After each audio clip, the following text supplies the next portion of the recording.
মানে বিকট শব্দ হয়েছে প্রথম এই জায়গায়, আমি আর ও ছিলাম।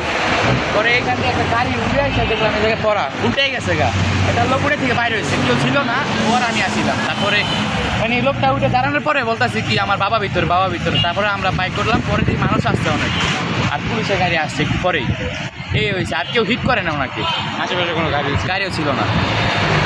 মানে গাড়িটা ওই দিক থেকে আসলে অনেক অতিরিক্ত স্পিড ছিল, আইসা রেলিংটা মেরা দিছে, মেরা ওই যে পড়ছে, পড়ার পর এরপরে একজন বাইরে হয়েছে, বাইরে হয় মানে কি গাড়ির ভিতরে 5 জন ছিল, 3 জন একটু মানে ভালোই কোনো হালকা পাতলা আঘাত, আর একজনের নাক কেটে আছে, যে কেটে আছে, আরেকজন মানে পুরা গুরুতর অনেক সিরিয়াস।